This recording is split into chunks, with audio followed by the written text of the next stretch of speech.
Hello everyone, আমি ইতিকা আরও একটি নতুন ব্লগে তোমাদের সবাইকে ওয়েলকাম। আশা করি সবাই খুব ভালো আছো, আমরাও ভালো আছি। আজকের ব্লগটা শুরু করেছি মামামকে স্কুলে নিতে এসে। আর ও প্রত্যেক দিন ছুটির পরে ওই 10-15 মিনিট মতো খেলে, তারপরে আর কি বাড়িতে যায়। তো খেলার সঙ্গী হিসেবে ওর বেস্ট ফ্রেন্ড থাকে, তবে বেস্ট ফ্রেন্ডের মা আজকে যেহেতু আসতে অনেকটা লেট করেছে, তাই ও একা একাই খেলছিল। স্কুল থেকে বাড়িতে এসে তোমাদের সাথে শেয়ার করছি আজকে দুপুরে মেনুতে কি হয়েছিল পেঁয়াজ সমেত যে পেঁয়াজ পাতা কিনতে পাওয়া যায়, সেটা আলু দিয়ে ভাজা। আর প্রথমবার আমি পার্শে মাছ শিম দিয়ে ঝোল বা তরকারি যাই বলো সেটা বানিয়েছি, আর খেতে খুব টেস্টি হয়েছিল। শীতকালে যে কোনো সবজি দিয়ে দেবে মাছ রান্না করলে বেশ ভালোই লাগে। এরপর আমি একেবারে চলে এসেছি ছাদে জামা কাপড় মেলতে। মামামকে স্কুলে নিতে যখন গেছিলাম তার আগে আর কি কাছাকাছি করে রেখে গেছি, কিন্তু মেলা হয়নি। তো স্কুল থেকে এসেই আমি আর কি উপরে চলে এসেছি জামাগুলো মেলতে। সকালবেলা ঘুম থেকে উঠে দেখলাম কি দারুণ রোদ উঠেছে, আর সেটা দেখেই সকাল সকাল আজকে জামা কাপড় কাছাকাছি করেছি বেশ কিছুটা। তবে হ্যাঁ, সে যখন কাছাকাছি করেছি তখন আর মিলে দেওয়ার সময় হয়নি, মামাকে স্কুলে আনতে গিয়েছিলাম। তো বাড়িতে এসে তারপরে মিলতে গেছি, আর তখন দেখছি মেঘলা ওয়েদার। যদিও বা শুকিয়ে যাবে, কারণ ওয়াশিং মেশিনে ম্যাক্সিমামটা আমি শুকিয়ে নিয়েছি। যাই হোক, জামা কাপড় মেলে আমি ঘরে চলে এসেছি। আর আগের দিন ব্লগে তোমাদের বলেছিলাম বা দেখিয়েছিলাম যে রিলায়েন্সে গেছি, কিন্তু কী কেনাকাটা করেছে তোমাদেরকে দেখানো হয়নি।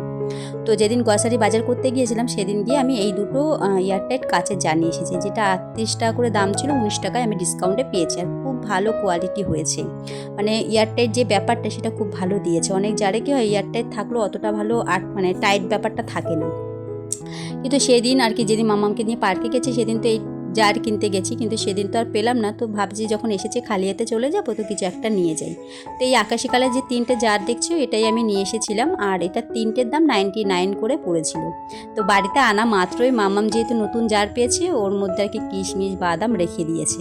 যাই হোক, তার সাথে আমি নিয়ে এসেছি ওই সেন্সোডাইনের পেস্ট একটা, আর সাথে ধূপকাঠি নিয়ে এসেছি। যেহেতু ধূপকাঠিটা এখন ঠাকুর ঘরে রয়েছে, তাই তোমাদেরকে আর দেখালাম না, আর ওটা কী বা দেখাবো। তোমাদের সাথে একটা জিনিস শেয়ার করতে ভুলে গেছি। কিছুদিন আগে আমার দিদির বার্থডে গেছে, সেই ব্লগ আমি তোমাদের সাথে শেয়ার করেছি, কিন্তু বার্থডে উপলক্ষে দিদিকে আমি কি গিফট দিলাম সেটা তোমাদের সাথে শেয়ার করা হয়নি। তা আজ দুপুরবেলা ওদের ঘরে যখন গেছিলাম, দিদি তখন মনে করিয়ে দিল যে কিরে বার্থডে ব্লগ শেয়ার করলে, বার্থডেতে আমাকে কি গিফট দিয়েছি দেখালি না তো। তো আমি বললাম ঠিক আছে, মনে যখন করেছি দেখিয়ে দিচ্ছি। তো সেটাই তোমাদেরকে এখন দেখাবো। তো কিছুদিন আগে আমি ধূপকাঠি স্ট্যান্ড কিনেছিলাম, সেই স্ট্যান্ডটা দিদির খুব পছন্দ হয়েছে। আর যে দাদার দোকান থেকে আগে ধূপকাঠি স্ট্যান্ড কিনেছি, ওই দাদার দোকানে ঠাকুর ঘরের খুব সুন্দর সুন্দর জিনিস পাওয়া যায়। তো বলছে জানিস, ওই দোকানে আমি কিছুদিন আগে কপুরদানি দেখেছি, কপুরদানিগুলো খুব দারুণ দারুণ রাখে, আমি কিছুদিন পরে একটা কিনে নিয়ে আসবো। তো এটা শোনার পরে যখন আমি ওর বার্থডে গিফট দেবো ভেবেছি, তখন আমি ভাবলাম তাহলে এরকম টাইপের একটা গিফট ওকে দেওয়া যেতেই পারে, যেহেতু এরকম টাইপের গিফট মানে জিনিস পছন্দ।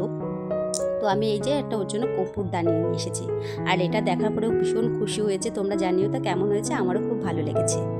দুপুর থেকে আর ভিডিওটা কন্টিনিউ করিনি, এখন রাতের বেলা রান্নাবান্না শুরু করেছে, আর রান্নাঘর থেকে এখন ভিডিওটা আবার কন্টিনিউ করছি। আজকে রাতে ভাত রুটি তরকারি কোনো কিছু রান্নারই আমার ঝামেলা নেই, তবে আমাদের শীতের রাতে তিনজনের খুব পছন্দের একটি জিনিস আজকে বানাবো। তবে চিড়ে দিয়ে কিছু বানাবো না। আজকে রাতের মেনুতে থাকছে ডালিয়ার খিচুড়ি। ডালিয়ার খিচুড়ি অনেক রকমভাবে বানানো যায়, তবে আজকে আমি খুব শর্টকাটে টেস্টিভাবে বানানোর চেষ্টা করব। তবে ডালিয়ার খিচুড়ি সবথেকে আমার বেশি ভালো লাগে, সেটা হলো গিয়ে আগে সমস্ত কিছু সিদ্ধ করে নিয়ে পরে যে ফোড়ন দেওয়া হয় সেটা খেতে বেশি ভালো লাগে। তবে আজকে আমি একেবারে ফোড়ন দিয়ে ডালিয়ার খিচুড়িটা বানাবো। গ্যাসের দুপাশে বসিয়ে দিয়েছে রান্না, একদিকে হচ্ছে চিড়ে ভাজা আর একদিকে হবে হচ্ছে ডালিয়ার খিচুড়ি। আজকে একেবারে ফোড়ন দিয়ে ডালিয়ার খিচুড়িটা আমি রান্না করব। মাঝে মাঝে আমি এভাবে করি, তবে খেতে কিন্তু খুবই টেস্টি হয়। কড়াইটা গরম হয়ে যাওয়ার পরে আমি দিয়ে দিয়েছি সাদা তেল, তোমরা চাইলে এখানে ঘিও দিতে পারো। তো তেলটা গরম হয়ে যাওয়ার পরে দিয়ে দিলাম ফোড়নের জন্য এলাচ, দারচিনি, লবঙ্গ, শুকনো লঙ্কা, জিরে। তারপরে আর কি মানে ফোড়নটা হালকা ভাজা হয়ে যাওয়ার পরে আমি দিয়ে দিয়েছিলাম সবজি। তো ডালিয়ার খিচুড়িতে খুব বেশি পরিমাণে সবজি আমার খেতে ভালো লাগে না, তাই অল্প সবজি দিয়েছি। সবজিতে ছিল ফুলকপি, গাজর আর আলু। তোমরা চাইলে এখানে শিম কুমড়োও দিতে পারো।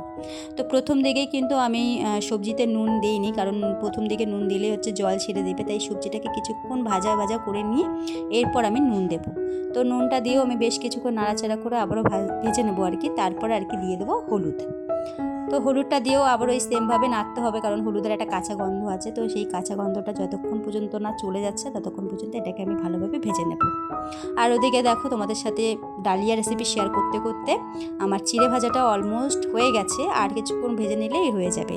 তোমরা যদি আমার এই চিড়ে ভাজার রেসিপিটাকে জানতে চাও, তাহলে অবশ্যই কমেন্ট বক্সে কমেন্ট করে জানিও, তোমাদের সাথে এই চিড়ে ভাজার একটা ফুল ভিডিও শেয়ার করে দেবো। আর এই চিড়ে ভাজাটা খেতে এত টেস্টি হয় যে সপ্তাহে 1-2 বার আমাকে বানিয়ে রাখতেই হয়। আমার মেয়ে আর বরমশাই খেতে এটা খুব পছন্দ করে। এদিকে ডালিয়ার সবজিটাও ভাজা হয়ে গেছে, এরপর আমি দিয়ে দিলাম পরিমাণ মতো জল। মানে খিচুড়িটা কতটা পাতলা ঘন রাখতে চাই সেই পরিমাণে জল।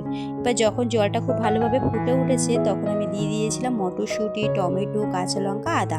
আচ্ছা, তোমাদেরকে একটা কথা বলি, এখানে আমি একটা ভুল করেছি, মানে ভুল করেছি বলতে প্রথমবার এক্সপেরিমেন্ট করেছি বলতে পারো। সেটা হলো গিয়ে জলটা ফুটে ওঠার পরে আমি আর কি টমেটো, আদা আর কাঁচা লঙ্কাটা দিয়েছি। ওটা না করে যখন সবজিটা কষাবে সেই সময় আদা, টমেটো আর কাঁচা লঙ্কাটা দিও, তাহলে বেশি ভালো হবে খেতে।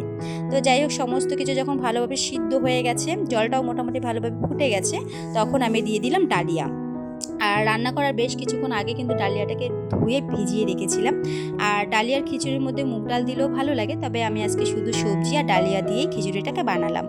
তো প্রায় আমার খিচুড়িটা হয়ে এসেছে। এখন আর কি একটু মিষ্টি মিষ্টি করার জন্য আমি দিয়ে দিলাম চিনি, কারণ খিচুড়ি একটু মিষ্টি মিষ্টি হলে বেশি ভালো লাগে খেতে।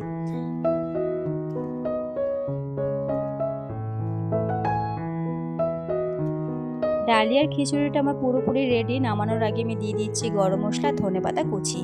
যেহেতু রাতের বেলা আমার বরমশাই ঘি খেতে চায় না, তাই এখন আর ঘি অ্যাড করলাম না। খাওয়ার সময় আর কি ঘিটা অ্যাড করে খেয়ে নেবো বা ও খেলে দেবো। যাই হোক, আজকে ভিডিওর গল্পটা এখানে এন্ড করছি। আবার নতুন ব্লগে নতুন গল্প হবে। ততক্ষণ সবাই ভালো থেকে সুস্থ থেকো। আর আজকের ব্লগটা কেমন লেগেছে জানিও। আজকের মতো টাটা।